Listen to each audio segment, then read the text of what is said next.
The one problem with the Vehicon is a problem that a lot of Transformers have. I don't really count it as a problem.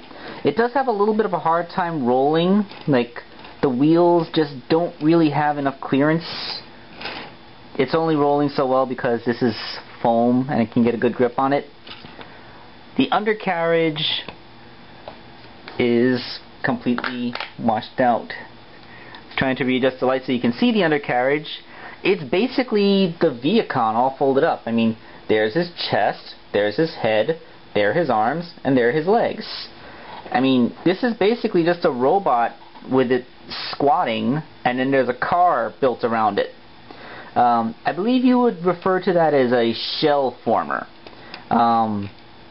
Normally shell forming is kind of a lackluster kind of thing because it affects both modes, you know, because you have a car that has no real bottom, and usually when you make them into a robot, you have a robot with a whole bunch of car parts hanging off its back. So, you know, that's what shell forming is, and it's something that Wheeljack doesn't have, because on Wheeljack, pretty much all the parts of the car become parts of his body, and when you look at his undercarriage, you can see his legs and pelvis, but his head is here, and everything's going to move around, and this is all going to become his body. It's not his body surrounded by a car, it's just that the car will become his body. Anyway, that's just a quick little thing I wanted to talk about with how certain Transformers work.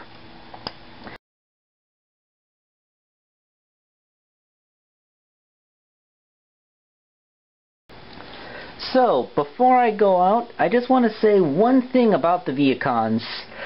They kind of confuse me. Like, where do they come from?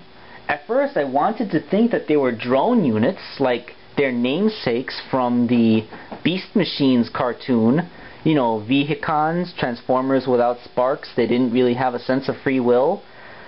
But they aren't drones in Transformers Prime. They're sentient. They talk. They even express their own opinions. Like when one of them made a crass remark about how he considered Insecticons to be savages and started a bar fight of sorts. Or how Knockout was just casually walking across the bridge talking to one of the Vehicons about how he thought Arachnid was kind of hot.